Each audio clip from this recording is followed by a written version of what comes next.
Très heureux de vous retrouver dans les comptes de ce numéro de Sassa Magazine, votre rendez-vous hebdomadaire d'information. Mesdames et messieurs, bienvenue. Évaluation du Code des assurances promulgué 10 ans après, c'est un marché qui a connu une expansion. Parti des 70, il est à 350 millions de dollars. L'ARCA prévoit le porter à 1 milliard dans 10 ans. Sassa Magazine. Dans l'actualité, notez également que Félix Tshisekedi est en quête d'un partenariat stratégique gagnant-gagnant avec Washington. Dans une interview accordée à la chaîne américaine Fox News, les chefs de l'État congolais plaident pour un échange gagnant-gagnant dans un contexte de l'agression rwandaise dans l'est du pays.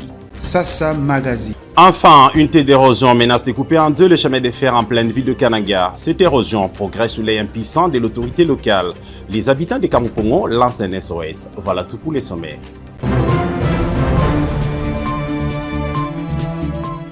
Madame, Messieurs, bienvenue. Comme dit au sommaire, 10 ans après la promulgation du Code des assurances, quel progrès, réalisation et perspective, les opérateurs du secteur se sont retrouvés aux côtés de l'autorité de régulation et de contrôle des assurances et du ministre des Finances au Centre culturel des pays de l'Afrique centrale à Kinshasa pour célébrer ses 10e anniversaire en vue de se fixer de nouveaux objectifs dans une cérémonie sous l'égide des Mosaïco Agency. Reportage. 10 ans que les codes des assurances en République démocratique du Congo a été adopté.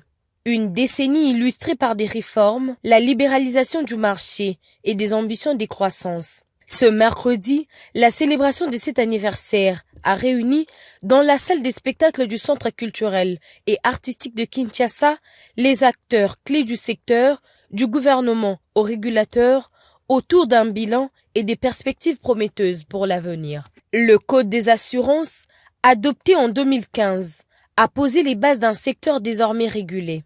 Devant une grande assemblée, le ministre de Finances Doudou Fwambali Koundé a présenté les avancées et les défis du secteur. Après 10 ans, c'est le temps de faire les bilans et de regarder les chemins parcourus et d'évaluer les objectifs qui ont été définis, identifier les différents défis, mais devoir y répondre en tant que gouvernement. Accompagné de la vice-ministre des Finances, Onej Ntelemimpa, l'Argentine nationale, a exprimé la satisfaction du gouvernement. Il a salué la trajectoire du secteur des assurances qui est passé des 60 millions USD en 2015 à près des 350 millions USD aujourd'hui. Selon lui, les réformes structurelles et la libéralisation du marché ont permis de diversifier les offres et d'avoir un impact tangible sur la croissance économique du pays. Seul membre survivant du premier conseil d'administration de la SONAS, le professeur émérite Gérard Balanda Mikouin Leliel a pris la parole pour retracer l'historique du secteur des assurances en RDC. Il a rappelé que, durant l'époque coloniale, ces secteurs étaient essentiellement réservés aux expatriés et que la création de la SONAS en 1966 a marqué un tournant décisif. La SONAS continue à vivre. La SONAS ne disparaîtra pas. Vincent Mouepou, président de l'Association des sociétés d'assurance et des réassurances de la RDC, ASAR, a salué les effets positifs de la libération du secteur. Le directeur général de l'ARCA a évoqué les rôles essentiels de l'autorité des régulations et des contrôles des assurances dans l'évolution du secteur. Alain Kanindangalula a précisé que l'ARCA garantit la protection des assurés et veille à la solvabilité des compagnies. L'ARCA travaille dans la droite idéologie de son Excellence Monsieur le Président de la République, notamment sur la question de soutenir le secteur agricole afin de réaliser ce rêve qui est celui de prendre la revanche du sol sur le sous-sol. 10 ans après la création du Code des assurances, la RDC continue de renforcer son secteur. Si des progrès ont été réalisés, les défis restent nombreux, en particulier en matière de régulation, de sensibilisation et de renforcement de la confiance des citoyens. Le ministre des Finances, Doudou Fwambali Koundé Boutaï, a présidé en semaine une réunion de la Troïka politique en vue d'arrêter des stratégies pour ainsi préserver la stabilité macroéconomique malgré l'agression rwandaise à laquelle le pays fait face dans sa partie orientale. Cette séance de travail de la Troïka politique stratégique est consacrée à l'évaluation de la situation macroéconomique au pays. Les vice-ministres des Finances et du Budget ainsi que les conseils du chef de l'État en économie y ont pris part active. Suivez. Les autorités ont présidé une réunion de la Troïka politique Comme vous savez, nous sommes un programme avec les Fonds monétaires international et nous avons ce cadre-là qui est la troïka politique pour suivre la mise en œuvre de ce programme-là. C'est dans ce cadre-là que leurs excellences ont conduit cette réunion. Naturellement, la première activité dans cette réunion, c'est de s'assurer que tous les paramètres macroéconomiques, les indicateurs macroéconomiques importants sont au vert.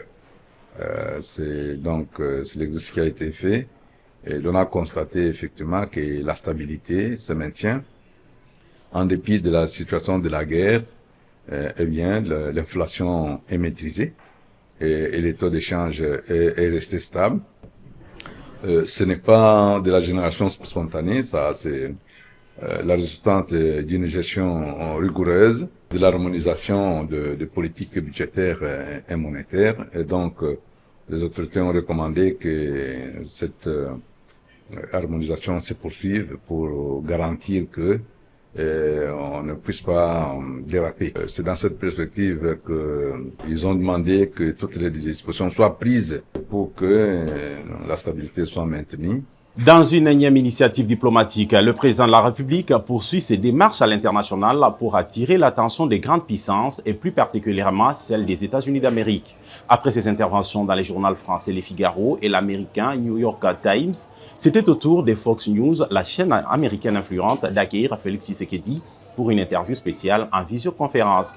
Face au chef de l'État congolais, les journalistes Brett Bayer, connu pour ses questions incisives et son style direct, notamment au président Zelensky de l'Ukraine et l'ex-candidate américaine à la présidentielle Kamala Harris, suivait. Merci beaucoup. Bonsoir à vous. Nous recherchons des partenariats et nous avons établi des partenariats avec de nombreux autres pays. Et nous pensons que les États-Unis d'Amérique, étant donné son rôle et son influence dans le monde, est un partenaire important à avoir. Et nous sommes très heureux de voir qu'avec l'administration Trump, les choses avancent beaucoup plus rapidement des deux côtés. Les gisements inexploités valent environ 24 trillions de dollars. Que faudrait-il pour faire avancer cette relation? Nous voulons extraire ces minéraux, mais aussi les traiter car cela créerait beaucoup d'emplois. Et nous voulons un partenariat qui garantisse une paix et une stabilité durable pour nos pays, ce dont nous avons besoin. C'est un endroit dangereux, le Congo. Comment un État américain comment une entreprise peut-elle garantir la sécurité sur le terrain? Nous pouvons renforcer nos capacités de défense et de sécurité. Et je pense que les États-Unis peuvent utiliser soit la pression, soit des sanctions pour s'assurer que les groupes armés qui se trouvent en RDC peuvent être tenus à distance. Monsieur le Président, les États-Unis s'inquiètent de l'influence de la Chine en Afrique, en particulier en RDC. Comment géreriez-vous cette relation avec Pékin tout en maintenant des liens avec les États-Unis, que vous voulez évidemment élargir? Là, naturellement, notre monde est divisé. La nature a horreur du vide, comme dit le proverbe. Ce n'est pas que la Chine est en pleine expansion en Afrique. C'est plutôt que l'Amérique est en déclin en Afrique et nous serions très heureux d'avoir nos amis américains ici qui étaient plus présents que la Chine dans les années 70 et 80.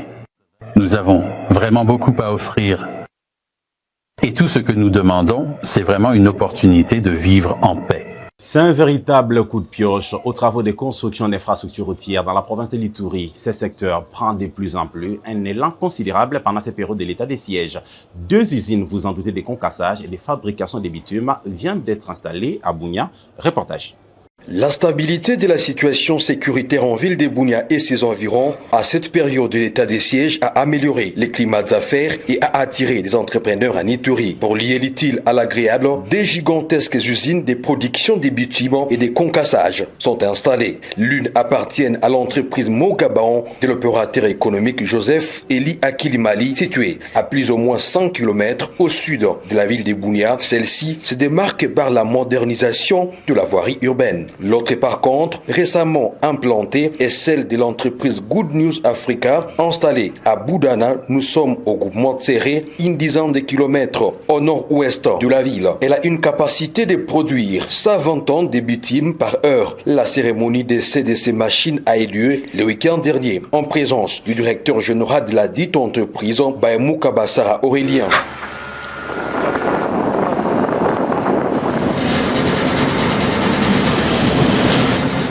Notre usine est composée, il y a la partie mixeur là où on mélange le bitume et l'autre partie qui est au début c'est les trémies, là où nous stockons le gravier comme vous avez vu là. Et la dernière partie qui est ici c'est le décanteur, là où nous chauffons le bitume. Quand ça vient dans des fûts, on chauffe ça dans le décanteur et puis on renverse dans le tank de stockage qui sont là. Dans une heure, nous pourrons produire des camions belles comme vous avez vu là. Puis c'est ça, 120 tonnes par heure. Le gouverneur militaire de l'Ituri, le lieutenant-général Luboyonka Chamadjoni, lors de l'inspection des travaux effectués en ville, a tenu à encourager ces jeunes entrepreneurs pour cette œuvre grandiose. Tenez que l'implantation de l'usine de fabrication d'enrobés et concassage par l'entreprise Good News Africa à Ituri, c'est en prévision de l'asphaltage de la RN27, tronçon compris entre Bunia Magui et Bunia Komanda, une promesse du chef de l'État Félix Antoine Tshisekedi Tshilombo à la population de l'Ituri. Objectif, non seulement rendre fluide la circulation sur cet axe transafricain, mais aussi réduire les délais d'intervention en cas de toute éventualité. Autre coin, même actu, reprise des travaux de remise en état de la route à Kasomeno-Kilwa-Poeto. Les conseils techniques du gouverneur du Haut-Katanga a conduit une équipe des techniciens du FONER, du bureau technique de contrôle et l'office des routes au nouvel atelier technique dotation signé le gouverneur Jacques Aboula. Nous avons été dotés d'un atelier et d'ici là, il nous a promis encore un autre. Nous allons reprendre les activités grâce à cet atelier. Nous disons merci au gouverneur, a déclaré Alex Kabouya de l'office des routes. Reportage. C'est un état des lieux qu'a fait cette délégation mixte composée d'experts du Fonds d'entretien routier, de l'Office des routes et du Bureau technique de contrôle sur la route nationale numéro 1, Kasomeno-Kilwa-Poeto, conduite par les conseillers techniques du gouverneur de province, Prince Amouri. Sous les explications du chef des divisions techniques de l'Office des routes, Alex Kabouya Mukomena, la délégation a scruté l'état de la route marqué pendant cette période de pluie par des dégradations à certains endroits. La circulation est rendue difficile, mais par ailleurs, les travaux réalisés par l'Office des routes, grâce à l'atelier et à d'autres moyens mis à sa disposition par le gouvernement Kaboula, permettent de maintenir le cap. Alex Kabouya Mukomena parle des causes de dégradation de cet axe routier et des solutions envisagées. Nous, on a été dotés d'un atelier et d'ici là, il nous avait promis encore un autre atelier. Nous allons reprendre les activités avec le financement des FONER grâce à l'atelier que son Excellence Jacques Aboula, à qui nous disons encore merci, qui ne cesse jamais, même pour intervenir, nous avait donné les moyens. De son côté, le chef de la délégation et conseiller technique du gouverneur, Prince Amouri, rassure les usagers. Le programme d'entretien mis en place par l'autorité provinciale Jacques Aboula Katoué va bientôt redémarrer. La population qui est bénéficiaire de cette route comprenne qu'il y a un gouvernement provincial appuyé par le gouvernement central pour éventuellement améliorer la qualité de nos infrastructures routières. Mais il faut noter ici, avant que ce programme ne commence, le gouvernement provincial a mis effectivement des moyens, mais maintenant il faut solidifier, il faut continuer à faire l'entretien routier selon ce programme avec le financement du FONER. La nationale numéro 5, Kasomeno-Kilwa-Poeto, est un axe très économique pour le Haut-Katanga. Elle relie en effet la province Kupréfère à la province du Tanganyika et facilite l'acheminement des produits vivriers comme le poisson et le maïs vers Lubumbashi, principal centre de consommation, d'où l'importance que lui accorde le gouverneur Jacques Aboula Katoué dans son programme de développement. Skywood, la solution innovante et durable. Rendons-nous au Kasaï central où la ville de Kananga est menacée par plusieurs têtes d'érosion qui la déciment de fond en comble. À chaque tombée de pluie, au moins une tête d'érosion fait parler d'elle, emportant à son passage habitation privée et espace public sous les inertes de l'autorité publique.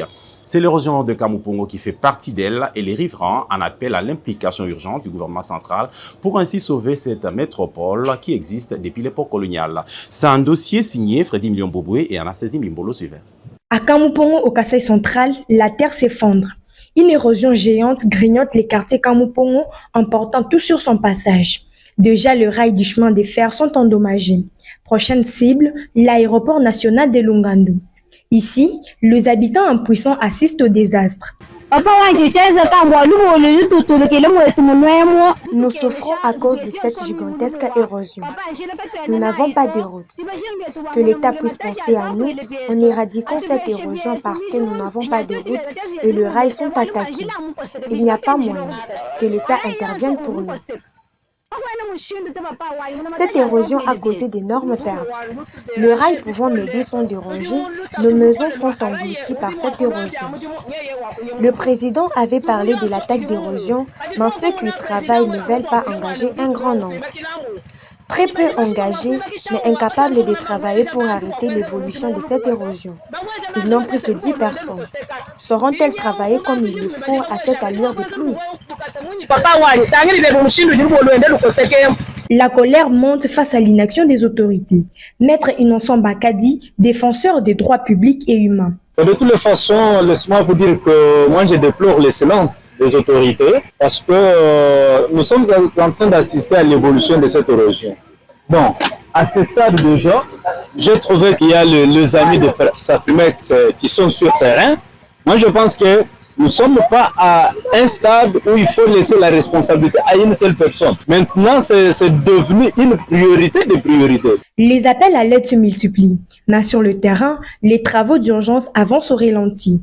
Et si la pluie revenait demain, encore une ou deux averses et Kamoupongo pourrait disparaître. Les habitants espèrent une réaction avant qu'il ne soit trop tard. Restons toujours dans ce coin. Prince Leta Katumba a célébré avec le FAM du Kasaï central la Journée internationale de la femme, mardi 12 mars dernier, en présence de plusieurs autorités locales. Il a voulu par cette célébration pousser les femmes à être autonomes par le moyen de l'entrepreneuriat féminin. Reportage de Passi Kabouya, ici rendu par André Katende Suvet. Dans le cadre du mois de mars dédié aux droits de la femme, Prince Leta Katumba, coordonnateur national de la fondation qui porte son nom, a marqué la Journée internationale de la femme avec le FAM du Kasaï central. La cérémonie, qui s'est tenue le mercredi 12 mars 2025 à la salle Père Cambier, a réuni plusieurs autorités locales, dont un représentant de la ministre provinciale du genre, famille et enfants. Prince Leta Katumba, profondément convaincu de la valeur et du rôle crucial de la femme dans le développement de la société, a profité de cette occasion pour dévaler sa vision en faveur des femmes du Kasaï central, les rendre autonomes grâce à l'entrepreneuriat.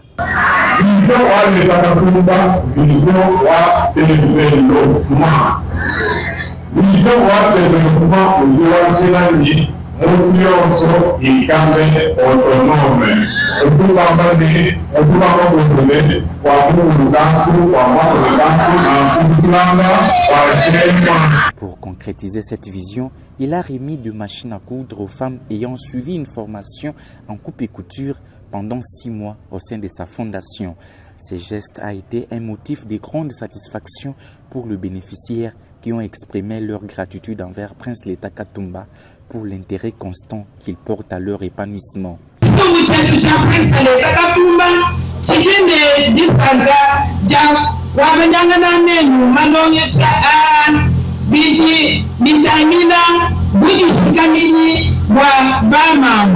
De son côté, le représentant de la ministre provinciale du genre, famille et enfants a salué les efforts de Prince Leta Katumba, soulignant l'importance de ses actions en faveur de l'autonomisation des femmes. Le remerciement s'adresse également au président national de la fondation Leta Katumba pour ses initiatives fortes en donnant des moyens d'action aux femmes et filles de notre province pour la transformation de leurs conditions de vie. Nous devons tous agir pour que les femmes et les filles soient épanouies, car cet épanouissement profite à tout le monde et contribue à l'éradication de la pauvreté, la réduction des violences basées sur les genres et les inégalités socio-économiques.